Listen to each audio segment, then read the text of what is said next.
Et donc, nous vous remercions pour l'intérêt que vous portez à cet événement. Vous êtes à la semaine de la business analyse.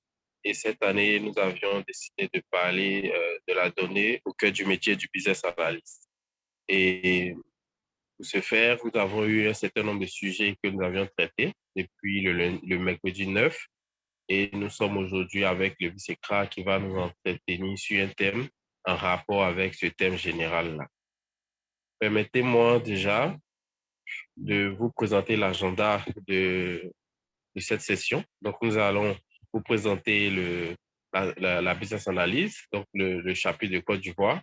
Nous allons aussi vous parler de la semaine de la business analyse, les activités qui rentrent en ligne de compte, et vous parler aussi du programme qu'on a pour cette année, avant de passer la parole à l'orateur qui va nous édifier sur un thème très intéressant. Donc, sans plus tarder, les missions en fait de la business de IRB Côte d'Ivoire se regroupent en plusieurs sous-points. Donc, il est important de noter que le chapitre de Côte d'Ivoire a été créé en 2019 et le but était de pouvoir contribuer à la professionnalisation de la business analyse à travers effectivement le kit BABOK et de pouvoir promouvoir aussi les pratiques de la business analyse dans le contexte décisionnel auprès des entreprises, des différents organismes et administrations.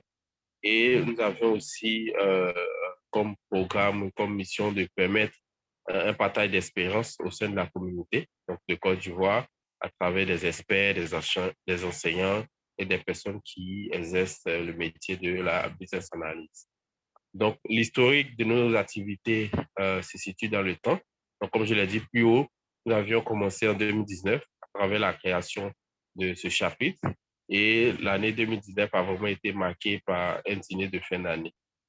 D'accord? Et ceci étant, en 2020, nous avions continué dans la même optique. Il s'agit de l'organisation des groupes d'études. Donc, il était question de pouvoir organiser des sessions par mois pour parler du BABOK, qui est en quelque sorte un livre qui parle le livre qui parle de la business analyse. Et nous avions aussi pu établir un partenariat avec le CERAP qui nous facilitait l'organisation de certaines activités. Et en fin d'année, nous avions notre traditionnel dîner de fin d'année que nous avions pu organiser. Donc, dans la même lancée, en 2021, nous avions été reconnus officiellement par l'IAB École Global. Et donc, nous avions aussi continué avec le groupe d'études. Donc, on a pu faire le lancement et nous avions décidé de mener une étude pour identifier sur le marché ivoirien les professionnels de la business analyse. Et cette étude-là a vraiment été possible. Nous avions des résultats intéressants que nous avions partagés lors de la semaine de la business analyse que nous avons pu tenir. Et dans la même optique aussi, en 2022, le programme ou ce que nous avons pu organiser, il s'agit entre autres des groupes d'études, mais cette année, ça a été fait un peu de façon interchapitre. Donc, il n'a pas eu que la Côte d'Ivoire pendant ces sessions-là. Il y a eu le chapitre de Cameroun, de la Tunisie et parfois même des personnes de l'Égypte qui étaient connectées pour pouvoir prendre part à cet événement-là ou à ces séances d'études sur le BABOK, qui entre autres le dictionnaire ou le livre qui parle vraiment de façon générale et précise de la psychanalyse. Nous avions organisé aussi le BEATOC, qui est séance ou des sessions de partage d'expérience. Donc, on a des experts qui ont vraiment des expériences dans plusieurs domaines qui touchent à la psychanalyse, que nous avions conviés par mois et qui nous entretenaient sur des thèmes très intéressants avec des preuves pratiques et des cas pratiques, en fait. Et nous sommes en train d'organiser la semaine de la business analyse et qui sera présentée dans le prochain chapitre. Donc ici, sur cette slide, euh, nous avions essayé de présenter en quelques mots la semaine de la business analyse. Donc, il est important de noter que chaque 1er novembre, donc de façon globale, internationale, le 1er novembre marque la journée internationale de la business analyse. Et nous, chapitre de Côte d'Ivoire, nous ne sommes pas restés en marge. Nous avions décidé cette année de pouvoir célébrer cette semaine-là sur 3 jours, donc c'est-à-dire depuis mercredi 9 jusqu'au vendredi. Et en fait, les raisons de l'organisation de la business analyse, nous les avons déclinées en 3 sous-points. Donc, la semaine de la business analyse nous permet de pouvoir rappeler à la communauté des business analysts en Côte d'Ivoire qu'il y a un chapitre qui existe et que nous sommes aussi dans l'optique de pouvoir faire la promotion du métier autour de nous. Et cette semaine-là nous permet aussi de pouvoir inviter des personnes qui sont vraiment intéressées par la business analyse ou par les métiers qui parlent ou qui sont autour de la business analyse. Donc, comme je l'avais rappelé plus haut, cette année, le thème principal, c'est la donnée au cœur de la business analyse. Et ce thème-là a été choisi dans la mesure où nous sommes tous unanimes sur le fait que les données sont vraiment importantes pour une entreprise et qui constituent même des trésors, si on peut le dire, et que ces données-là permettaient aux entreprises de pouvoir prendre des décisions stratégiques, marketing, pour pouvoir atteindre des résultats encore plus exceptionnels. Et c'est ce qui vraiment a motivé l'ABI Côte d'Ivoire à choisir ce thème-là. Et pour pouvoir bien aborder ce thème, nous l'avons décliné en 5 différents grands thèmes que nous partageons ici. Donc, depuis le mercredi 9, nous avions commencé cette semaine en parlant des RGPD. Donc, il s'agit ici de la réglementation générale de la protection de nos données, donc en rapport avec la business analyse. Et le jeudi, donc les jours qui ont suivi, les thèmes encore qui vont tourner toute la donnée et de la business analyse. Donc, on a eu un premier thème le jeudi qui parlait de la gouvernance et gestion des projets Big Data. Donc, on a pu parler des facteurs pour une solution de gestion plus efficace. Et le thème 2 qui a suivi parlait de la data visualisation. Donc, on nous a montré un peu les rôles et impacts pour un business analyst. Pour le vendredi, nous avions prévu 2 thèmes également. Donc, le premier thème qui parle de réussir un entretien au poste de business analyst et après parler de l'analyse des données et stratégies d'entreprise, quel impact cela peut avoir sur une entreprise. Et la journée de samedi sera marquée par un workshop sur lequel nous allons revenir plus tard. Donc, sans vraiment tarder et rentrer vraiment dans le but du sujet, l'objectif de cette session, nous allons parler de réussir un entretien au poste de business analyst. Et il faut dire que nous remercions déjà M. Lewis Sekra d'avoir accepté de nous parler, de nous donner les types et skills qui vont vraiment nous aider à pouvoir réussir un entretien si jamais on est appelé à une interview, un entretien pour le poste de business analyst. Donc, je vais essayer de vous présenter brièvement sur le Sekra. Donc, en fait, c'est un expert en management des ressources humaines et il totalise plus de 12 années d'expérience dans le domaine du management du capital humain. Et il faut noter que le Sekra a travaillé à des niveaux de responsabilité progressifs, tant chez les PME que chez les multinationales. Il a aussi travaillé dans des ONG, des organisations internationales. Et comme parcours académique, il est titulaire d'un DUT en commerce et administration des entreprises. Et il a il s'est par la suite intéressé à la gestion des ressources humaines. Et il est vraiment un peu produit de l'Institut national polytechnique de Sois-Boigny, comme on peut appeler INPHP. C'est quelqu'un qui est vraiment passionné, curieux, qui aime beaucoup apprendre, donc il compte beaucoup de certificats à son actif. Le dernier qu'on peut citer, on a le certificat en management et leadership qu'il a obtenu euh, à Dal Carnegie Training. Et aujourd'hui, M. Lewis Sekra, il est Regional Human Resources Officer dans une organisation internationale. Et il faut noter qu'il a travaillé, comme je l'ai dit, dans plusieurs entreprises, que ce soit PME ou multinationales telles que Nestlé, Médecins Sans Frontières, quoi. Donc, sans vraiment faire de litanie, je vais vraiment passer la parole à M. Lewis Sekra. Allô, M. Lewis Sekra, vous m'entendez? Oui, je vous Allô? entends. Est-ce que Ok, vous m'entendez également? super. Je vous entends très bien. Je vais laisser M. Lewis Sekra partager son écran. Donc, si vous avez des questions pendant qu'il déroule, on appelle ça sa présentation, vous pouvez les noter dans le chat. Et à la fin, nous avons une session dédiée questions et il va se charger de répondre à vos questions. Monsieur Lewis Sekra, à vous la. En fait, c'est pas à moi de présenter mon écran parce que j'ai un défi avec mon ordinateur. Ce sera à Nadège ou quelqu'un d'autre, si vous le Euh, permettez. c'est à Junior. Junior, vérifie tes mails. Tu as dû recevoir la présentation. Voilà, c'est bon, Monsieur Lewis Sekra.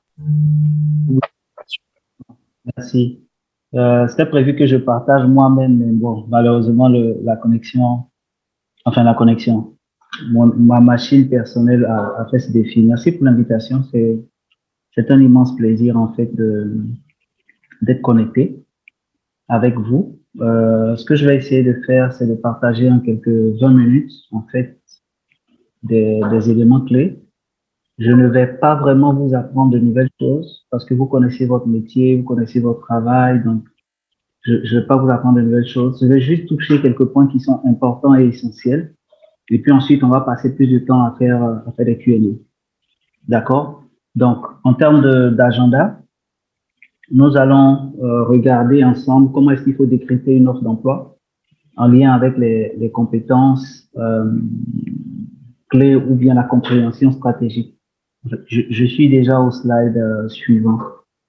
Donc, on va voir en premier comment décrypter une offre d'emploi. Ensuite, on parlera de comment est-ce qu'on développe les compétences clés. Et puis enfin, comment briller lors d'un entretien. Donc, le premier élément, c'est décrypter une offre d'emploi. Je suis allé sur Google, j'ai tapé Business Analyst et il y a une offre d'emploi qui est sortie. C'est celle qui est là, que vous voyez en ce moment. Donc, j'ai essayé de mettre en Excel les parties clés de l'offre d'emploi. Donc, ça m'emmène en même temps à dire, si à un moment ou à un autre, vous vous demandez comment je fais pour trouver des offres d'emploi, il y en a qui en trouvent pratiquement tout le temps. Et moi, je me demande comment je vais faire pour en avoir, comment je fais pour changer de boulot et tout. Eh bien, c'est une méthode simple. Vous partez sur Google, vous tapez les mots-clés. Business Analyst Côte d'Ivoire, Business Analyst Sénégal, Business Analyst France.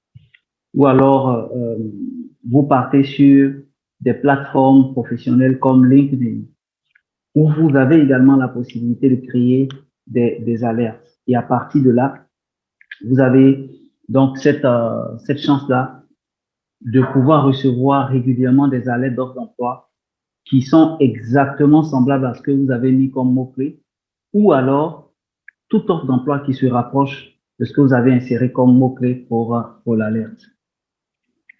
Donc, vous voyez, je suis sûr que vous êtes familier avec l'offre d'emploi qui est là. J'ai essayé vraiment d'encadrer les différentes parties de cette offre. Donc, sur cette page, par exemple, la première partie parle d'extraction et de structuration des données. Donc, il y a ce que l'employeur recherche, c'est quelqu'un qui va être capable d'extraire les données nécessaires à l'analyse, de définir des règles de gestion. Je ne voulais pas que la présentation soit pleine de rouge, en fait. C'est pour cela que j'ai laissé les parties. Mais vous voyez, il y a des mots-clés qui ressortent. Extraire les données, c'est clé. L'analyse, c'est essentiel. Définir des règles de gestion. Donc, règles de gestion, c'est essentiel. Nettoyage de base de données. Si vous voulez vous oublier nettoyage, mais base de données est clé. Mais s'ils ont mis le nettoyage de base de données, ça veut dire que il y a peut-être un besoin spécifique à épurer les données qui sont disponibles. Définir des règles de gestion, de structuration des différentes bases de données. Donc, structuration est clé ici. Écrire et rédiger les spécifications d'automatisation. Donc là, il y a des notions d'automatisation. Maîtriser la qualité des données. Donc, maîtriser, on va dire, c'est pas tant une compétence clé, mais c'est parce que vous allez travailler ou bien vous avez déjà eu l'habitude de travailler dans un contexte précis que vous allez maîtriser cela. Deuxième partie, analyse. Donc, on avait vu plus haut dans le premier bullet point, analyse. Ça veut dire que analyse pour un business analyst, j'ai envie de dire, c'est naturellement que cette compétence-là est clé. Okay? Et là, ici, on a tout un ensemble de mots-clés. Analyse et exploration des données. Analyser les données. Réaliser des tableaux de bord. Tableau de bord ici, c'est clé. En tout cas, pour votre métier. Les tests statistiques ici, c'est clé. Construire et tester des modèles statistiques. Déterminer ou construire des variables.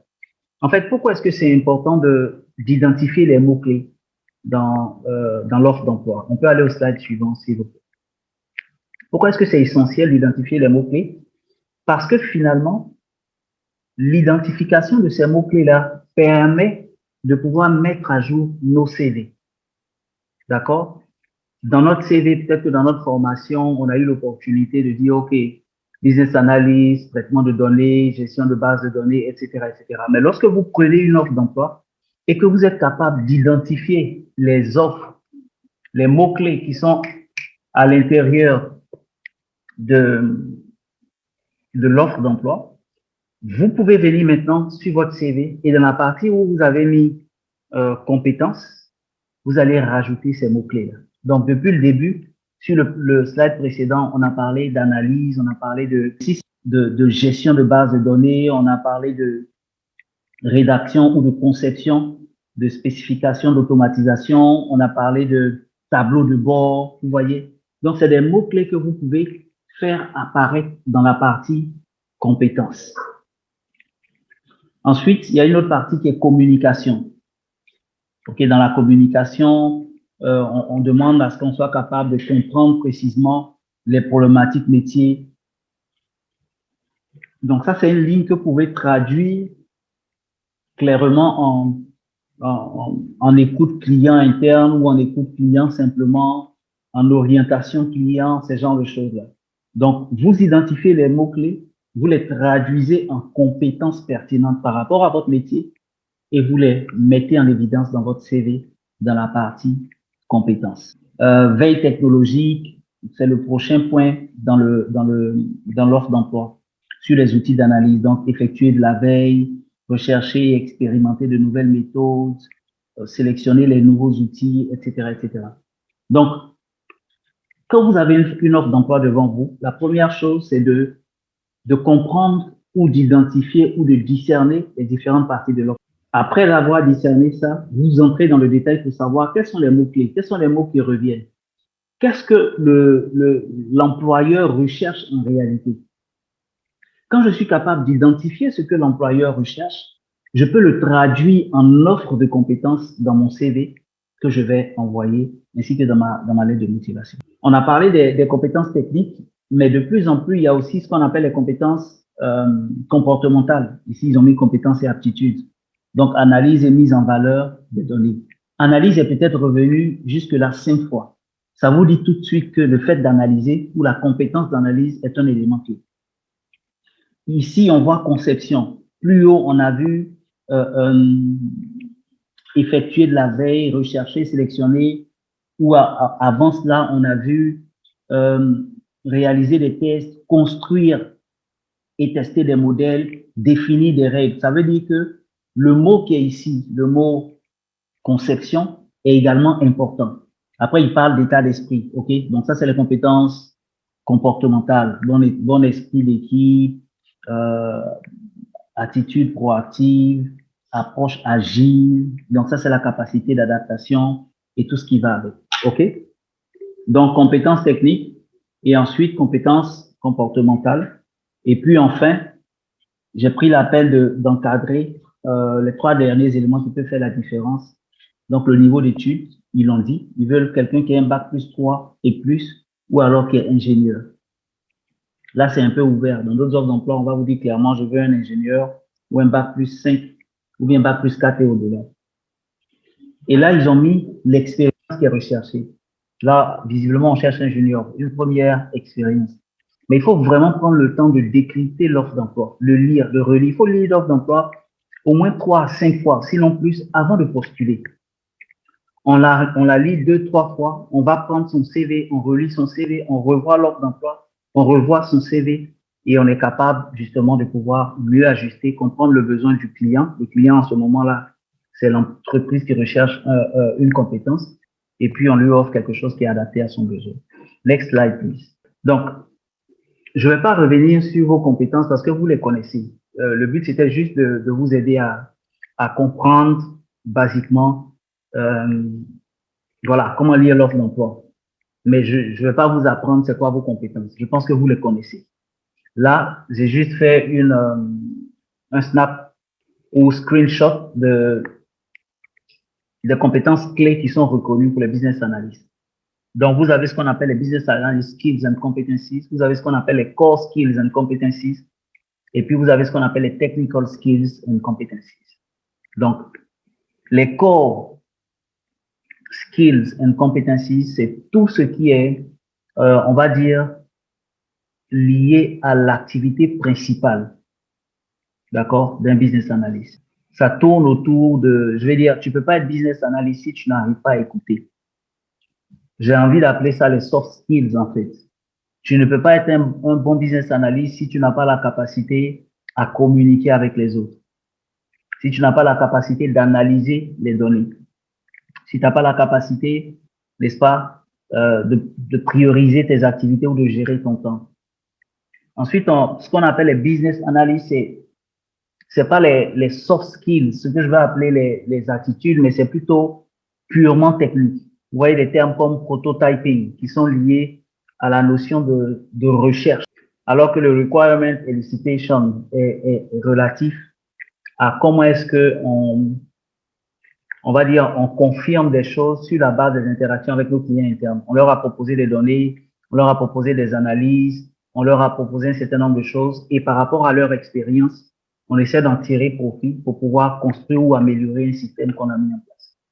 Decision making, documentation, analytical view, créativité. Comment est-ce qu'on construit ou bâtit une relation? Donc, sur cette image-là, on a une pléthore de compétences. Et puis, bien sûr, on a les compétences qui sont liées à, on va dire, aux outils ou aux logiciels qu'on utilise. Pourquoi est-ce que c'est important, ce point-là? Parce qu'on n'est pas parfait. La plupart d'entre nous, en fait, on postule, on met beaucoup de choses dans nos CV, mais on sait on sait pas tout ce qu'on a mis sur notre CV. Parfois, ok? C'est pas tout ce qu'on met sur notre CV qu'on sait faire. Et il faut être conscient de cela. Il faut être suffisamment honnête envers soi-même, de telle sorte à pouvoir faire ce qu'on appelle le bilan de compétences. Et c'est le bilan de compétences qui fait qu'à partir d'aujourd'hui, je me dis, écoute, je sais que je ne sais pas faire de tableau croisé dynamique. Je vais commencer à mettre ça comme un objectif personnel sur les 3 prochains mois et je vais travailler là-dessus. Je sais que je ne suis pas très bon en construire des relations durables avec mes clients internes ou externes. Donc, qu'est-ce que je peux faire, moi? Je vais essayer de travailler là-dessus. Et c'est de cela qu'on parle quand on parle de développement de compétences. Donc là, vous avez une pléthore de compétences. Vous pouvez en trouver davantage sur Google si vous partez faire les recherches. Les compétences clés pour un business analyst. Mais le tout n'est pas d'avoir la liste. Le tout est d'être capable de s'auto-évaluer par rapport aux compétences disponibles et de se projeter en termes de développement. Comment est-ce que je peux m'améliorer? Comment est-ce que je peux grandir? Comment est-ce que je peux développer mon potentiel, etc., etc. Next slide. Et donc, il y a un modèle qui est reconnu par les scientifiques. C'est le modèle qu'on appelle le modèle 70-20-10. Par ce modèle ou au travers de ce modèle-là, on explique clairement que quand on veut apprendre, quand on veut se développer, quand on veut développer ses compétences, quand on veut relâcher son potentiel, il y a 3 moyens sûrs de pouvoir le faire. Le premier moyen qui a le plus grand impact sur nous, c'est le moyen qu'on appelle le 70%. Le fait d'apprendre ou de développer une compétence au travers de l'expérience. Ensuite, le 20%, c'est le fait de pouvoir apprendre au travers des autres, des relations avec les autres. Et le 10% au travers des formations techniques ou bien théoriques, j'ai envie de dire. Regardons ensemble le prochain slide qui donne plus de détails. Donc, vous voyez par exemple, quand on parle de 70%, lorsque je finis de résoudre un problème, et vous allez voir tout à l'heure pourquoi est-ce qu'on passe par là, quand on parlera d'entretien. Lorsqu'on résout un problème, on acquiert une compétence. Parce que ça nous permet, la prochaine fois qu'on va croiser le même type de problème, de ne pas passer beaucoup de temps à le résoudre. Parce qu'on en a déjà croisé et on l'a résolu avec succès Donc, on a développé une nouvelle compétence, une nouvelle habilité, une nouvelle capacité à pouvoir le faire. Lorsqu'on fait face à des situations nouvelles ou bien complexes, on n'aime pas ça la plupart du temps. Mais en réalité, c'est l'un des moyens sûrs de pouvoir se développer. Pourquoi? Parce qu'on sort de notre zone de confort et on apprend de nouvelles choses. Lorsqu'on remplace quelqu'un, lorsqu'on fait de l'intérim, lorsqu'on fait le backup d'une autre personne et tout, on apprend de nouvelles choses. Et c'est tout ça qu'on met dans le 70%. OK? Ensuite, dans le 20%, comme j'ai dit tout à l'heure, c'est ce qu'on apprend au travers de la relation. J'ai un coach, j'ai un mentor, j'essaie de pouvoir recevoir des feedbacks ou d'en donner. Chaque fois que je suis en contact avec des gens, à partir de ce moment-là, j'apprends de nouvelles choses. Par exemple, ce qu'on est en train de faire en ce moment, c'est un moyen sûr de pouvoir se développer et c'est du 20%. Parce qu'on apprend de nouvelles choses, on apprend des autres, on écoute les autres, on partage de l'expérience et à partir de ce moment, on développe de nouvelles compétences. Et puis le 10%, je l'ai expliqué, il n'y a pas besoin de passer beaucoup de temps dessus, c'est l'apprentissage théorique. Et puis, ça va étonner beaucoup de personnes, LinkedIn est supposé être un réseau pour trouver du boulot, mais c'est aussi un réseau d'apprentissage. Je ne sais pas si vous avez déjà fait attention, il y a des vidéos, il y a des cours en ligne sur LinkedIn. Comment participer à un entretien, comment gérer ses émotions, comment avoir une intelligence émotionnelle, comment diriger une équipe, comment gérer son temps, et même beaucoup plus encore. Il y a des milliers, des dizaines de milliers, voire des centaines de milliers de cours sur LinkedIn. En plus, lorsque vous finissez le cours, il apparaît dans votre profil professionnel que vous avez eu ce certificat. Puis bien sûr, il y a YouTube. Vous êtes des business analysts, je suis certain que vous connaissez beaucoup plus de plateformes que moi de formation gratuite. Mais j'ai partagé ces deux-là parce qu'ils sont à portée de main de tout le monde les connaît. Donc, s'il y a un domaine que vous pensez que vous ne maîtrisez pas assez, ou bien où est-ce que vous pensez que vous avez l'opportunité de grandir ou de vous développer, n'hésitez pas du tout à vous former et à développer vos compétences. Pourquoi? Parce que ça va nous servir dans la dernière partie. Briller en entretien. Next slide, please. J'aimerais vous parler de ce qu'on appelle le competency-based interview. Le competency-based interview, c'est l'interview basée sur les compétences. OK? Certains disent interviewing, d'autres disent interview. L'interview basée sur les compétences a une cible ou un objectif majeur. C'est de pouvoir évaluer non pas ce que vous savez, non pas ce que vous savez faire, mais ce que vous avez déjà fait. Donc, on vous pose des questions et vous allez remarquer que dans la plupart des entretiens auxquels vous avez participé ces derniers temps, parce que la quasi-totalité des grandes organisations utilisent ce qu'on appelle le competency-based interview, on va vous poser des questions sur votre passé. Expliquez-nous quand est-ce que vous avez eu à conduire un projet et tout. Est-ce que vous avez déjà eu un conflit avec un collaborateur ou un supérieur? Comment est-ce que vous avez eu à gérer ça? On vous emmène à vous projeter dans le passé. Pourquoi? Parce que il est démontré que une personne qui a déjà eu à faire face à une problématique, à un défi, et qui a résolu cela, il y a de très fortes chances qu'il reproduise le même comportement la prochaine fois. Scientifiquement démontré. C'est scientifiquement démontré. C'est les psychologues et d'autres personnes qui ont mené ces études-là. Donc, désormais, les entreprises veulent faire des entretiens basés sur les compétences pour emmener les candidats à repartir dans leur passé, à partager leurs expériences vécues, que ce soit des expériences positives ou négatives, et pouvoir les évaluer pour savoir si c'est les personnes qu'il faut par rapport à la position ou le poste. Next slide. Donc, dans ce genre de cas, ce que nous vous recommandons, je pense que c'est mon avant-dernière slide, c'est de répondre aux questions avec l'approche STAR. L'approche STAR, c'est quoi? C'est situation. Donc, quand on vous demande racontez-nous votre plus belle histoire ou bien racontez-nous un projet que vous avez eu à conduire avec succès. Vous devez décrire la situation. Donc, j'étais employé au sein d'une multinationale dans les télécoms. Donc, je donne le nom de la société quand je travaillais dans tel endroit. Quelle était la situation?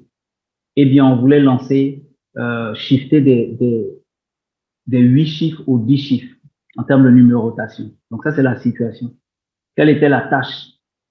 Mon rôle, c'était de pouvoir rassembler un certain nombre d'éléments afin que le management ou la direction puisse prendre une décision dans le sens de la durée que va prendre ce projet. Ça, c'était la tâche. Quelle est l'action que j'ai menée? Ça, c'est le A maintenant. Pendant ce temps-là, j'ai fait ça, je suis allé sur les 3 dernières années, j'ai vu ce qui s'est passé, je suis plutôt parti en Europe, j'ai vu chaque fois qu'il y a eu des changements de numérotation, combien de temps est-ce que ça a pris en fonction du nombre total de la population. Donc, j'ai réuni ces données-là et j'ai fait maintenant une simulation par rapport à l'expérience de la Côte d'Ivoire, du Ghana ou bien je sais pas moi, de la France et tout. Et donc, j'ai fait cette simulation, j'ai donné une projection et à partir de là, j'ai proposé à la direction. Ça, c'est l'action. Le résultat, finalement, quand j'ai fait la proposition, j'ai proposé 3 options et tout, avec les risques qui étaient liés à ça. Et la direction a trouvé que c'était une très bonne proposition et finalement a opté pour l'option 2 pour X, Y, Z raisons. Quelle leçon j'ai retenue de ces résultats? C'est qu'il fallait faire ceci, cela, cela. Chaque fois que vous partez en entretien et qu'on vous pose une question, souvenez-vous de ce qu'on appelle STAR. Situation, tâche, action, résultat. Vous devez toujours traduire la question dans votre esprit, n'est-ce pas? Vous devez être capable de répondre à la question dans votre esprit en utilisant la méthode STAR. Situation, tâche, action, résultat. Donc, je vais m'arrêter là et puis on va plutôt discuter en mode question-réponse si vous avez des questions plus spécifiques et tout ce qui va avec. Voilà un peu pour ce soir.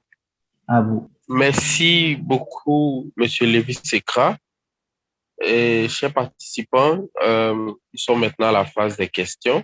Vous pouvez lever la main pour pouvoir poser vos questions ou soit les taper dans le chat si vous avez des difficultés à parler. Donc là, je regarde dans le chat. Oui, Monsieur Roland Soro, vous pouvez poser votre question. Merci, bonjour à tous. Bonjour, merci bien pour cette brillante présentation. Elle a été beaucoup enrichissante et édifiante. Ma question serait posée sur d'abord l'offre d'emploi.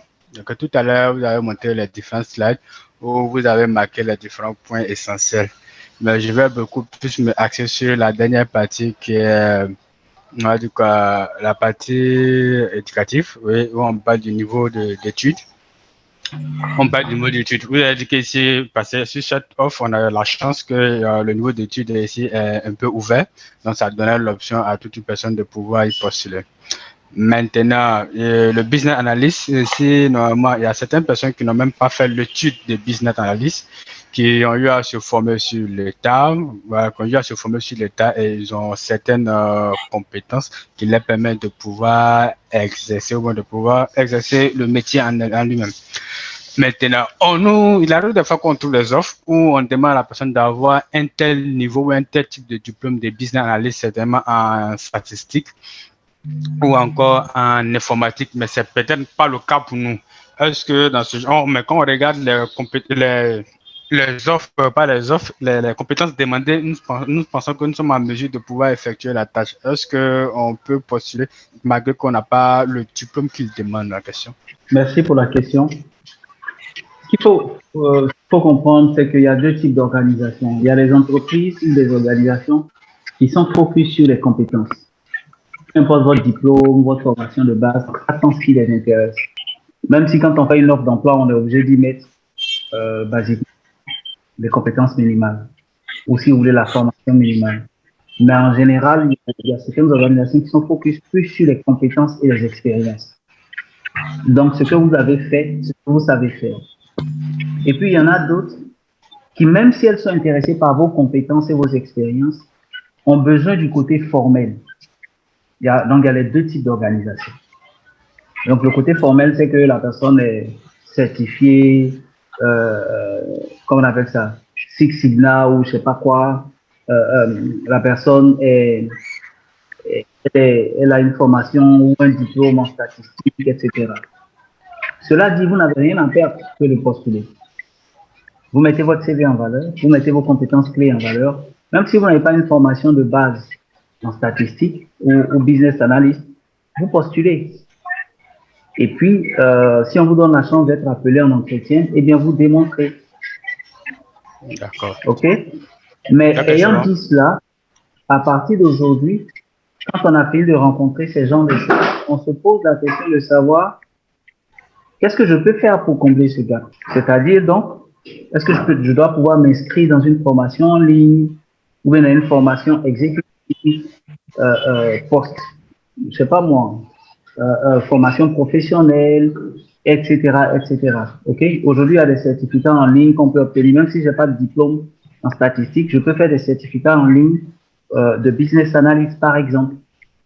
Donc, il faut aussi se projeter par rapport à ça. Au-delà de dire, même si je n'ai pas la formation, je peux postuler, il faut aussi se dire, OK, je vais commencer à mettre de l'argent de côté, je vais investir en moi-même pour comme certifier, formaliser la compétence que j'ai déjà acquise en business analyst, afin que désormais, quand je postule, on ne me voit pas juste comme quelqu'un qui a la compétence ou l'expérience, mais aussi et également comme quelqu'un qui a la formation diplômante et qualifiante. Je ne sais pas si j'ai répondu à la question. Parfaitement. Merci. Je peux encore poursuivre avec une seconde question? Oui, oui, allez-y. Oui, parce que bon, aujourd'hui, nous avons ce petit complexe ici que nous rencontrons tout le temps lors des entretiens. C'est beaucoup plus basé sur la prétention salariale. De votre position, comment est-ce que, quel conseil vous pouvez donner à nous autres qui sommes là en train de prendre part à ce meeting? Comment faire pour répondre à ce genre de questions? Parce qu'elle est tentant, on la décrit, on la trouve souvent comme une question piège, ce genre de trucs comme ça. Quelle attitude on doit avoir face à cette question qui nous est posée tout le temps, constamment lors des entretiens? Merci pour la question. En fait, je sais plus c'est qui disait ça, que l'argent n'aime pas le bruit. La réalité, en fait, c'est que c'est parce que l'argent n'aime pas le bruit on a fait tout un mystère autour. Eh bien, en réalité, la question sur la rémunération salariale, c'est une question comme une compétence des interviews. Normalement, un candidat doit prendre ça comme ça. Comme quand on vous demande, est-ce que vous avez fait un tableau croisé dynamique? Vous n'êtes pas gêné de répondre à cette question. Surtout quand vous savez le faire. Mais pourquoi est-ce qu'on est gêné quand il s'agit d'argent? Parce qu'on considère que c'est quelque chose d'autre. Donc, la première chose, c'est de dédramatiser et de désacraliser la question de l'argent en entretien. La question de l'argent est une question comme tout autre. Évidemment, il y a un protocole autour de l'argent. On ne commence pas un entretien ou un processus de recrutement en parlant d'argent. Si le recruteur n'a pas encore parlé d'argent, on ne devrait pas tout de suite anticiper. Ça donne une certaine image de nous. Parce que la société elle-même, en général, n'est pas encore guérie de son mal-être ou de son malaise vis-à-vis de l'argent. Cela dit, quand le recruteur pose la question, il n'y a aucune gêne. Parce que le protocole, ou j'ai envie de dire que le contrat social dit que quand on travaille, on est rémunéré. Donc ça, c'est la première chose. Il faut enlever ces exceptions, les blocages liés à l'argent. La deuxième chose, c'est que il faut savoir soi-même ce qu'on veut et ce qu'on veut. Ce qu'on veut, il faut aussi savoir ce qu'on veut. Je veux dire, si j'ai 3 ou 5 ans d'expérience en tant que business analyst, je ne peux pas espérer avoir la rémunération qui a 15 ans ou 20 ans d'expérience dans le domaine. Je veux dire, aujourd'hui, en tant que RH, il y a 7, même si je donnais comme prétention salariale mon salaire actuel, je sais très bien que je ne l'aurais pas forcément eu, sauf par miracle. Les miracles, évidemment, existent, mais c'est moins évident qu'aujourd'hui. Et donc, je dois savoir ce que je vaux. Et ce que je vaux, c'est lié à quoi? À mon nombre d'années d'expérience, au type d'entreprise dans lesquelles j'ai travaillé. Quand j'ai travaillé dans les multinationales, quand je mets sur mon CV, ça vaut plus cher que quand j'ai travaillé dans des PME qu'on ne connaît. Donc, j'ai parlé de quoi? Ce que je vaux en termes de compétences, ce que je vaux en termes d'expérience, ce que je vaux en termes d'employeurs chez qui j'ai déjà travaillé. Ce que je vaux aussi en termes de potentiel, c'est-à-dire, il y a des choses que j'ai déjà eu à faire. Mais quelles sont les nouvelles choses que je suis encore capable de faire? Est-ce que je suis encore capable d'aller plus loin, plus vite, plus haut, etc., etc. Donc ça donne ma valeur. Et puis ensuite, il y a ce que la société, elle est prête à payer. Par exemple, la société peut vouloir recruter un business analyst, mais peut-être que la société ne peut jamais payer un business analyst plus cher que le DG, ou encore plus cher que comment on appelle ça, le DAF. Je donne des exemples banals comme ça en fait. Donc, il faut savoir quelle est la grille de, comment on appelle ça, la grille de salaire de l'organisation. On sait que ce n'est pas toutes les sociétés qui en ont. Mais il y a au moins des sociétés qui ont ce qu'on appelle le range. Comment est-ce qu'on appelle ça en français? Intervalle. Exactement ça, les intervalles. Donc, il y a une tranche de salaire. Peut-être qu'ils se disent, OK, un business analyst, c'est peut-être minimum 500, 600 000, mais c'est peut-être maximum 1,5 million ou 2 millions. Ça, c'est calé, c'est tapé dans leur tête. Sauf s'ils ont rencontré un candidat qui les a tellement tapés dans l'œil qu'ils se disent, oh, il nous le faut à tous les coups. Sinon, ils ont une tranche, ils ont des intervalles qu'ils respectent. Donc, il faut aussi se renseigner sur la société. Combien ils payent les gens qui font ce travail? Ou bien combien ils payent les gens dans ce grade ou ce niveau de diplôme? Donc, c'est un ensemble d'éléments. Ce que je vaux, comment je suis à l'aise avec ce que je pense que je vaux, et puis, qu'est-ce que la société, là, elle a l'habitude d'offrir. Puis, je suis super à l'aise. Je sais qu'ils ont l'habitude de payer entre 600 000 et 1,5 million. Quand je leur dis que je veux 1 million, et je sais que je vaux 1 million, et puis eux, ils me disent, non, on va te donner 700 000. Je ne suis même pas gêné. Je leur dis, non, pour moi, c'est 1 million. On me dit, mais actuellement, vous gagnez 500 000. Donc, si on vous propose 700 000, c'est même plus de 20, 25, c'est pratiquement 30 à 40% d'augmentation qu'on est en train de vous faire. Vous pouvez dire, c'est vrai. C'est ce que vous dites.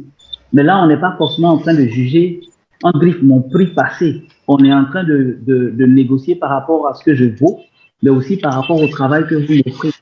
Donc, je suis super confortable en vous disant que j'aimerais avoir 1 million net par mois, pas parce que je vais doubler mon salaire, mais parce que je pense que je vaux cela. Je vais vous offrir des services qui en valent la peine. Et puis, je crois que votre organisation et votre société a aussi les moyens de s'offrir quelqu'un qui a les compétences qu'il faut. Et puis, vous êtes à l'aise. Vous ne rougissez pas, en fait. Mais si vous n'êtes pas à l'aise avec ce que vous valez vous-même et vous n'êtes pas à l'aise avec on va dire la grille salariale ou bien les tranches de salaire, les intervalles de salaire de l'organisation, eh bien, quand on parle d'argent, vous rougissez. J'ai beaucoup parlé, mais je ne sais pas si j'ai répondu à votre question. Oui, parfaitement. Parfaitement, il a bien salé. Parce que si on le disait, comme il dit, on le faisait comprendre par les aînés ou tout ça, que ça paraissait comme une question piège. Parce que lorsqu'on est en train de préparer un poste ou encore on est en train de chercher à recruter pour un poste, il y a tout un budget qui est déjà établi et évalué. Donc, on sait en amont comment est-ce qu'on prévoit payer cette personne que nous apprêtons à recruter. Ok, c'est bien noté. Donc, on fera toujours dans la même veine. Il arrive de faire que lors des entretiens, on demande au candidat de présenter ses anciens bulletins. Est-ce qu'il conseille à la personne d'envoyer son bulletin de travail, sachant que ça n'a pas de rapport direct avec l'offre à laquelle il a postulé? Mais c'est la même personne qui pose des questions, ou bien vous avez pris des questions, vous avez rassemblé ça chez lui? C'est la même personne. C'est moi qui continue, Loïs. Ok, d'accord. Non, je salue un peu. Mais s'il y a personne d'autre qui pose des questions, c'est normal que vous en posiez, sans problème. Donc, il y a rien de légal au fait de demander vos bulletins de salaire, mais il n'y a aussi rien d'illégal à cela. OK? Ce n'est pas illégal. La loi n'interdit pas qu'on demande ça. Et en même temps, la loi n'oblige pas ou n'en fait pas une exigence. Ce qui veut dire quoi? Ça veut dire que le fait qu'on demande les bulletins de salaire, c'est juste une pratique de société. Cette pratique de société est liée à plusieurs choses. Par exemple, quand vous demandez 1 million et puis on vous demande, vous gagnez combien actuellement? Vous dites que vous gagnez 500 000. La société peut vouloir se rassurer que vous gagnez effectivement 500 000 et que vous n'êtes pas en train de mentir. Donc, c'est une question d'intégrité. D'accord? La société aussi peut vouloir, peut-être que vous dites que vous gagnez 500 000 et vous avez demandé 700 000, alors que eux, leur budget, c'était 500 000. Donc, ils ont peut-être besoin de démontrer à leur patron qu'ils doivent aller au-delà des 500 000 budgétisés. Pourquoi? Parce que le candidat qu'ils ont retenu gagne déjà 500 000. Et donc, pour le débaucher, il faut plus que ça. Donc, il y a de multiples raisons. Il y a d'autres sociétés, ils en ont besoin juste pour leur achat. Et puis, il y en a qui en ont besoin juste parce qu'ils veulent... Voilà. Donc, ce n'est pas toujours pour les mêmes raisons qu'on demande ça. Cela dit, vous n'êtes pas obligé de donner votre bulletin de salaire si vous ne voulez pas. Comme je l'ai dit, il n'y a rien qui vous oblige à le faire. Vous pouvez dire poliment au recruteur, écoutez, pour des raisons personnelles, je ne vais pas donner. Et ça veut dire ce que ça veut dire. Ça peut vouloir dire que vous avez quelque chose à cacher. Ça peut aussi vouloir dire que vous n'êtes pas fin, en griffe. C'est-à-dire, voilà, vous cherchez du boulot, mais vous n'êtes pas non plus sur le carreau. Donc, ça peut donner aussi, vous montrer du respect par rapport aux recruteurs que vous avez en face de vous. La plupart du temps, les cabinets de recrutement vont vous demander votre budget. Et puis, certaines entreprises. Mais de plus en plus, les pratiques changent, en fait. Donc, pas linéaire, c'est pas obligatoire, c'est pas exigé, c'est pas légal non plus. Et ce n'est pas illégal. Mais c'est à vous de voir comment, est-ce que vous vous sentez confortable de partager votre bulletin de salaire? Est-ce que ce que vous avez dit est vraiment réel sur votre bulletin de salaire? Est-ce que, voilà un peu. Mais il n'y a pas de règle, c'est pas du blanc ou noir. Il peut y avoir du gris ou d'autres couleurs. Merci. Parfait. Merci beaucoup. Et je vais laisser une autre personne parler. Merci, M. Soro, pour vos questions. Est-ce qu'il y a quelqu'un qui a des questions? Oui, Charles, tu peux poser ta question. D'accord, merci Junior. Bonsoir, monsieur. Merci de l'opportunité que vous nous offrez à pouvoir bénéficier de vos expériences. J'allais rebondir un peu sur les premières questions de mon prédécesseur. C'est relatif au salaire. Alors, parfois, on voit que dans des offres d'emploi, on nous demande de mentionner notre salaire dans les lettres de motivation. Quelle est votre perception sur cette chose-là? Merci pour la question. En fait, ça va exactement dans le même sens que ce que je disais tout à l'heure. C'est pas obligatoire. Après, il faut savoir que quand vous postulez, par exemple, quand vous postulez chez un cabinet, le cabinet, il travaille pour quelqu'un. Il est payé pour recruter quelqu'un. Et le cabinet, s'il va recruter quelqu'un, il shortlist la personne, il fait tout un processus de recrutement, il envoie le dossier et puis dit, ah, vous m'avez demandé de recruter quelqu'un qui a tel critère. Et vous faites partie de la liste. Et finalement, l'entreprise vous reçoit au final stage et se rend compte que vous respectez tous les critères, mais vous êtes hors budget. C'est comme si le cabinet n'avait pas fait son travail. Ou bien qu'il avait fait son travail, mais il n'avait pas bien fait. Donc, c'est pour cette raison que la plupart du temps, les cabinets exigent que vous mettiez votre prétention salariale ou bien votre salaire actuel, soit dans la lettre de motivation ou bien alors dans des documents qui vous emmènent à remplir. Quasi systématique. La majorité des cabinets de recrutement vont le faire, même les cabinets internationaux. Si Michael Page vous appelle, il va vous demander qu'est-ce que vous gagnez en ce moment, qu'est-ce que vous voulez comme salaire. C'est une pratique normale. Et puis, il y a des DRH ou bien il y a des recruteurs en entreprise qui font la même chose parce qu'ils veulent être sûrs que vous êtes dans le budget. Comme je l'ai dit, ce n'est pas illégal en fait. C'est vraiment pas illégal. Maintenant, c'est à vous, personnellement, si vous êtes à l'aise avec, vous le mettez. Si vous n'êtes pas à l'aise, vous ne mettez pas. Souvent, on dit de ne pas le mettre. Pourquoi? Parce que ça ferme la porte. Si par exemple, vous mettez 1 million, que le budget est de 700 000 ou de 800 000, certains peuvent décider de ne simplement pas vous répondre. Vous comprenez? Pourquoi? Parce que vous êtes hors budget. Tout à fait. Mais encore une fois, il y a deux cas. L'un des cas, c'est de dire, je pense que je suis un très bon candidat. Mon CV, il parle pour moi. Ma lettre de motivation parle pour moi. J'ai un profil qui est atypique. Donc, je ne vais pas mettre ma prétention salariale. Je veux que quand ils vont voir, et il y a je connais plusieurs personnes qui font ça et qui sont recontactées. OK? Mais en même temps, il y a d'autres personnes qui ne sont pas recontactées. Pourquoi? Parce que leur profil n'est peut-être pas spécial en soi. Donc, c'est à vous d'en juger en réalité. Mais il n'y a pas de jugement à porter de l'extérieur, que ce soit bien ou pas. Non, il n'y a pas bon ou mauvais. Il n'y a pas, comment je vais dire ça, juste ou pas juste. C'est juste en fonction de l'offre que vous avez en face de vous et en fonction de la perception que vous avez de vous-même, de votre propre valeur et de comment vous pensez que vous pouvez vous faire débaucher facilement ou pas facilement. Je vois le point. Merci beaucoup. Il y a encore une seconde question qui est relative au développement de compétences. Si je pourrais remettre la slide où on parle de la règle de 70, 20 et 10. Alors, de ce que j'ai saisi, je vais résumer. Les 70, a priori, c'est ce qui concerne le vécu, les problèmes qu'on a eu à résoudre tout au long de notre carrière.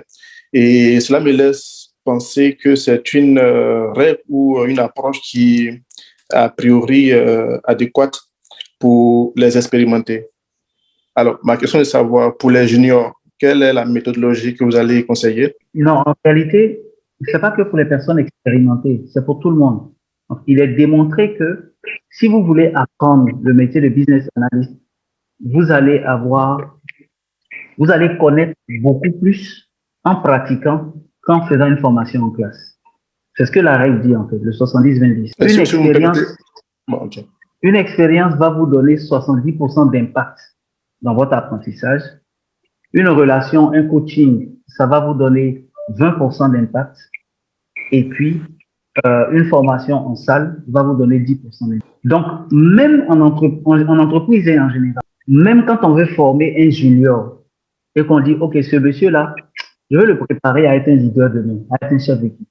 Quand le chef de l'équipe s'en va en congé, il dit, c'est le petit là qui va assurer mon intérim. Pendant les 1 mois ou les 2 semaines où il est en congé, le petit va se taper les humeurs des grands. Il va se taper, voilà, la capacité à pouvoir les réunir, la capacité à pouvoir, gérer leurs humeurs ou alors régler les problèmes, gestion de conflits, etc., etc. Donc, quand on dit 70%, c'est à ça qu'on fait allusion en réalité. C'est-à-dire comment vous allez vous former, comment est-ce que vous allez apprendre sur la base des expériences, des problèmes que vous résolvez, etc., etc. Est-ce que j'ai répondu à la question? C'est-à-dire, c'est pas typique aux juniors ou aux expérimentés. Non. On dit juste, si vous voulez développer vos compétences, vous avez 3 options. Première option, vous faites des cours théoriques. Deuxième option, vous cherchez quelqu'un qui sait le faire et qui va vous apprendre au travers d'un coaching. Troisième option, eh bien, vous pratiquez en fait. Vous vous laissez être exposé à un certain nombre d'actions ou d'activités. Voilà en fait ce que la règle dit. Et en fonction de l'option que vous choisissez, en fait, vous avez naturellement un impact différent. Si vous choisissez l'option formation, son impact sur votre capacité d'apprentissage sera de 10%. Mais si vous choisissez l'option expérience, son impact sur le développement de vos compétences sera de 70%. Je ne sais pas si c'est plus clair. Oui, je pense que c'est plus clair. Merci beaucoup. Je pense que c'est juste ces 2 questions-là. Merci Charles pour tes questions. On a Jean-Philippe et Jean-Fabrice qui ont levé la main. Jean-Fabrice, est-ce que tu peux aller et après Jean-Philippe va prendre la parole? Merci, je ne sais pas si vous m'entendez. Allô? Oui, on te reçoit très bien. Ok, merci. Merci d'abord à Liba pour l'occasion donnée pour cette formation, pour cette séance. Et merci aussi à M. Ekra pour sa disponibilité et ses explications vraiment claires et ces slides concis. Je veux rebondir comme ça sur la précédente question tout à l'heure. Et je suis parfaitement d'accord sur la règle des 70-20-10. Mais j'aimerais poser aussi une question. Est-ce que ça suggère qu'un junior qui a eu à évoluer dans un environnement où il a eu à pratiquer beaucoup, disons pendant 1 an, il était confronté presque quasi tous les jours à des problèmes qu'il devait résoudre, et en tout cas, je vais dire beaucoup plus d'intensité qui lui ont permis de développer des capacités, mais assez pointues dans tous les domaines de l'analyse et tout ça. Peut-être beaucoup plus adapté pour un poste que qu'un senior, enfin quelqu'un qui a beaucoup plus d'années d'expérience, mais qui lui a eu une évolution assez linéaire. Je ne sais pas si la question est claire, mais la règle des 70 veut dire sujet que quand vous êtes confronté à beaucoup de problèmes, vous développez certaines compétences. Est-ce que quelqu'un qui a eu à être dans cet environnement-là pendant un laps de temps peut développer des compétences beaucoup plus pointues que quelqu'un qui a, lui, sur une longue période, n'a pas pu être confronté à ces problèmes et n'a pas, donc, disons, développé ses compétences. C'était ça ma question. On est d'accord. Quelqu'un qui a, comment on dit ça, qui a eu l'opportunité de faire, on va dire, ces genres qui a été confronté à des problèmes plus complexes, naturellement, développe des compétences plus pointues. Après, le niveau de complexité, ça dépend de qui on a en face et qu'est-ce qu'on a dans notre environnement. Ce que je veux dire par là, c'est que si je suis, comment est-ce que je dis ça? Si j'ai travaillé dans une PME qui employait 5 ou 10 personnes. Et j'ai travaillé même dans une PME, mais qui a entre 50 et 75 personnes. Vous voyez que la complexité des problèmes elle est différente. Si j'ai travaillé dans une entreprise qui a, on va dire, qui est représentée dans un seul pays et que j'étais business analyst pour 3, 5 ou 10 pays, vous voyez que le niveau d'expérience ou de complexité là, il est différent en fait. Pourquoi? Parce que dans le deuxième cas, on suppose que la personne a été confrontée à plus de diversité, plus de problèmes divers, différents, avec des approches également possiblement différentes. Donc, ça répond, je veux dire, vous avez très bien compris cela, mais après, ça dépend vraiment. On va dire il y a différents niveaux en termes de complexité. Ok, merci. Et vous qui êtes de l'autre côté de la table, je veux dire côté recrutement, ça vous dérange pas, par exemple, est-ce que, enfin, je vois l'état d'esprit dans lequel un recruteur pourrait être face à face à ces deux profils? Non, du tout, parce que c'est pour ça qu'on fait les competency-based interviews. C'est pour ça qu'on évite de se baser sur le CV et tout. Parce que quand on fait un recrutement, on connaît les profils qu'on recherche, on connaît les compétences clés qu'on veut avoir chez la personne. Et en fonction des questions qu'on vous pose, dans vos réponses, on peut détecter qu'est-ce qui est vrai, qu'est-ce qui est faux. Ou alors, qu'est-ce qui est proche de ce que nous, on recherche. Donc, peut-être que le gars qui est business analyst de 5 pays, il a été business analyst de 5 pays, mais en réalité, il n'a rien fait. Et quand on va lui poser les vraies questions, il ne pourra pas répondre. Alors que l'autre qui a été business analyst d'un seul pays, il a travaillé. Donc, il a quand même il a des choses à raconter, mais pas juste des choses dans le vent. Quand on va commencer à lui demander, mais qu'est-ce qui s'est passé? Comment l'autre? C'est parce quel résultat vous avez obtenu? Quelle est la méthodologie que vous avez utilisée? Quand on va commencer à questionner, il y a un qui va être plus responsive que l'autre. Et ça va tout de suite faire la différence. Après, on ne se contente pas seulement des entretiens, il faut être honnête. Il y a d'autres techniques de recrutement, il y a les tests qu'on appelle les tests psychotechniques, il y a d'autres types d'épreuves qu'on fait. Donc, en général, quand on est en train de recruter dans des organisations bien structurées, on ne se contente pas que de l'entretien. Merci beaucoup. Merci beaucoup pour les réponses claires. Si, Jean-Philippe, tu peux? Merci, Junior. Je suis Clément. On m'entend bien? Oui, on t'entend. Oui, on t'entend. D'accord, super. Merci beaucoup, M. Extra, pour l'exposer. Merci. Alors, déjà, j'ai deux questions. La première, est-ce que tu peux remonter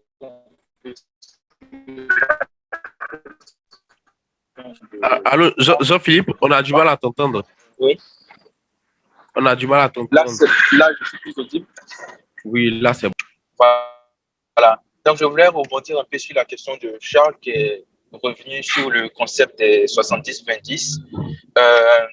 La petite subtilité que moi, je voulais savoir en plus, c'est comment se reconvertir, on va dire, en business analyst. On est par exemple dans une fonction qui a, je dirais, pas grand-chose à voir avec la business analyst et on souhaiterait justement pouvoir à des postes de business analyst parce que ça nous plaît, en tout cas pour certaines raisons. Voilà. Donc, comment est-ce que la règle de 70-20 va s'appliquer dans ce contexte-là ou c'est toute autre chose qu'il va falloir mettre en place?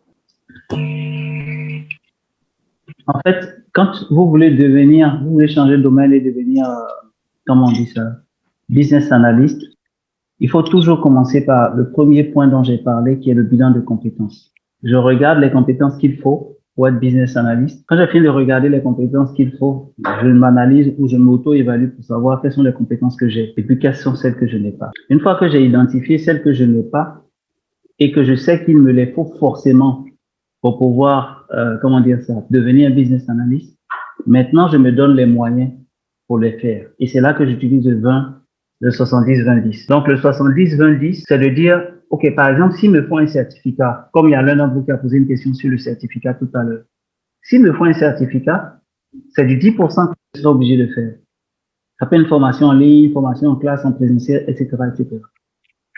Deuxièmement, je vais utiliser mon réseau. Je vais contacter des gens qui n'ont pas, qui sont déjà business analysts, ou bien je vais rejoindre votre réseau, IIBA. À partir de ce moment, c'est du 20% que je suis en train de faire. Je vais apprendre de gens qui connaissent déjà le métier ou qui font déjà le métier. Et puis le 70%, ça peut être une immersion, ça peut être un stage. ou ça peut être, voilà, ma première opportunité que je vais avoir. Ça va être du 70%. Donc, il faut d'abord faire son bilan de compétences. Il faut faire le point des compétences qu'il me faut pour y aller, faire le point de celles que je n'ai pas, et puis voir comment je les acquiers. À partir de ce moment, je bâtis mon propre plan de développement. Et quand je bâtis mon plan de développement, je mets la liste des actions 10%, où je dois aller en salle ou en ligne pour me former. Je mets la liste des actions 20%, et puis je mets la liste des actions 70%. Ok, merci beaucoup. C'est un peu plus clair. Et ma deuxième question, c'est de savoir comment rebondir après un échec à un entretien. C'est une très bonne question. Déjà, il faut se dire, le monde ne s'arrête pas, hein, parce qu'on a raté. On est d'accord, hein? Je sais pas si on est d'accord. Oui, bien sûr, bien sûr. Voilà, le monde ne s'arrête pas parce qu'on a raté un entretien. Au contraire, moi, je suis quelqu'un qui croit en Dieu. Je suis croyant, d'accord? Donc, je comprends qu'il y a la notion de providence. Et c'est Dieu qui dispose des choses, qui facilite les choses, qui crée les connexions, qui ouvre des portes, qui ferme des portes, qui en ouvre de nouvelles, etc., etc. Et à côté de cela, il faut se mettre en esprit, d'accord, que chaque opportunité est d'abord une opportunité d'apprentissage. Donc, je me demande, qu'est-ce qui n'a pas marché? Pourquoi j'ai pas été retenu? Est-ce que c'est parce que j'étais trop cher? C'est pas de ma faute si je suis trop cher. Ou bien est-ce que c'est parce qu'il me manque telle ou telle autre compétence? Alors, s'il me les manque, il faut que je me donne les moyens d'avoir ces compétences. Je vois souvent des gens qui sont frustrés parce qu'ils disent, oh, mais ce gars-là, il a été retenu ou recruté parce qu'il connaît quelqu'un. Comment tu as fait que tu connais pas quelqu'un aussi? Ça aussi, c'est une compétence. Le networking, c'est aussi une compétence. Donc, plutôt que de se morfondre pour dire non, c'est les autres qui connaissent les gens, donne-toi les moyens de développer la compétence de connaître les gens.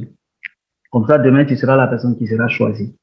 Mais pour faire simple, globalement, il faut se dire que chaque jour est une opportunité de faire mieux, de faire plus ou d'obtenir plus grand. Vous connaissez sûrement la société Ford, c'est la société qui fait les voitures Ford que tout le monde connaît. En fait, quand il a commencé, il était prospère, ça marchait très bien. Il s'est trouvé qu'un jour, une nuit, on est venu le réveiller. On est venu le réveiller, on lui a dit, écoute, la société est en train de partir en fumée, il y a un incendie. Et il est arrivé là-bas, malheureusement, ils n'ont plus rien sauvé. Ils n'ont plus rien sauvé. Toute la société est partie en fumée. Et puis les gens le regardaient, ils souriaient. Et puis ils disaient, waouh, Dieu merci. Et puis les gens ont dit, mais comment est-ce que ça peut être possible après avoir tout perdu? Il dit, oui, il est heureux. Pourquoi? Parce que le fait que la société soit partie en fumée, ça lui donne l'opportunité non seulement de reconstruire la société, mais de la reconstruire dans une meilleure version. C'est-à-dire que la société elle-même, elle va être dans une meilleure version que celle qui est partie en fumée. Les gens ont dit, waouh. Donc, il faut se dire que si je n'ai pas eu ce poste qui était juste pour un pays, je vais avoir celui qui était pour 7 pays qui va venir demain. Si je n'ai pas eu celui de 7 pays-là, c'est sûrement parce que Dieu me réserve celui de 10 pays. Mais il ne s'agit pas de le dire seulement dans sa bouche. Il faut se donner les moyens, en se formant, en se préparant, en regardant ce que je dois regarder, en obtenant les diplômes que je dois obtenir, en me connectant aux personnes avec qui je dois me connecter en termes de réseau, etc., etc. Mais il faut rester positif. Il y a un adage qui est connu partout qui dit que tant qu'il y a la vie, il y a l'espoir. Merci beaucoup. Super, merci beaucoup, M. K. Merci beaucoup, Jean-Philippe, pour ta question. On va prendre une dernière question. C'est évidemment Désiré Quadio. Désiré Quadio, est-ce que tu peux poser ta question, s'il te plaît? Bonsoir à tous. Merci beaucoup, M. Ekra, pour votre présentation. En fait, moi, ma question, elle est relative à certains éléments du salaire. J'aimerais savoir pour quelqu'un qui veut, par exemple, travailler dans la sous-région ou du moins il a une offre de l'extérieur. Comment en fait, quels sont les éléments véritablement à prendre en compte pour négocier son salaire, pour ne pas après se rendre compte que par rapport aux réalités, par exemple, de la Côte d'Ivoire, par exemple, aller au Ghana, on se rend compte que le salaire, certainement dans la conversion, elle est bonne, mais une fois là-bas, on se rend compte que en fait, ce dernier-là, il est insuffisant. Donc, quels sont les éléments caractéristiques en fait à prendre en compte pour véritablement bien négocier son salaire lorsque, par exemple, on veut se lancer à l'international? Merci. C'est une superbe question en fait. Lorsque vous êtes en train de travailler à l'international, il y a des choses qui sont prioritaires et d'autres qui le sont un peu moins. Évidemment, le salaire, c'est important. Parce qu'au-delà de manger, vous voulez faire une économie, vous voulez construire une maison, etc., etc. Vous avez des projets. Après le salaire, Vous voulez également des avantages qui vont faire que vous n'allez pas dépenser. Par exemple, votre santé, c'est essentiel pour vous. Donc, une très bonne assurance santé, idéalement internationale. Ensuite, vous avez là où vous allez dormir, la maison. Si vous pouvez l'obtenir, ce serait très bien. Si vous avez des enfants, vous pouvez négocier aussi la scolarité des enfants. La voiture aussi. Si vous devez, par exemple, conduire pour aller au travail, etc. Donc, ça, c'est un élément aussi qui peut faire la différence. Donc, regardez autour de vous dans quoi vous dépensez le plus, en fait, pour négocier. Par exemple, si vous n'avez pas d'enfants et que vous n'avez pas prévu en avoir dans les 3 à 5 prochaines années, ça ne sert à rien d'être en train de négocier la scolarité des enfants. Peut-être qu'il faut focaliser plus sur les congés. Quand vous payez 2 billets d'avion par an au lieu de vous payer un seul billet d'avion. C'est un exemple typique que je prends. Et si vous ne travaillez pas dans votre pays, vous avez sûrement envie d'y retourner au moins une fois par an ou 2 fois par an. Donc, vous négociez les billets d'avion. En gros, vous négociez un bon package salaire et à côté du salaire, vous accompagnez ça d'un ensemble d'avantages pour vous éviter de dépenser le gros salaire là dans des billets d'avion, dans du carburant, dans du véhicule, dans des factures d'eau, d'électricité ou dans la location de maison et une assurance internationale. Je ne sais pas si j'ai répondu à votre question. Satisfait. Merci infiniment. C'est bon.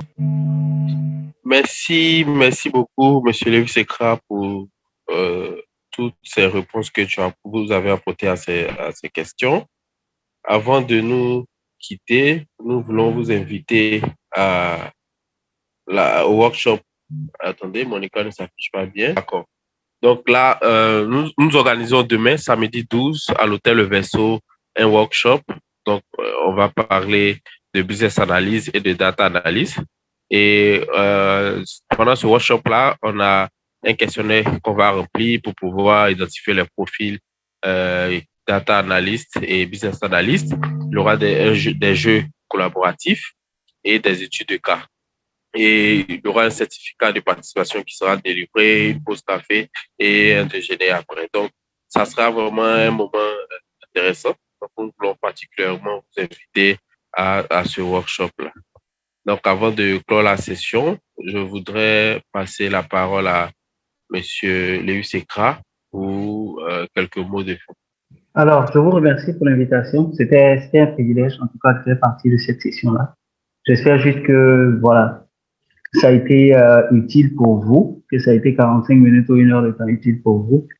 Je suis disponible, en tout cas, pour toute autre sollicitation. Et puis, je vous souhaite plein succès dans la suite des événements. Au revoir. Merci à tous. Au revoir.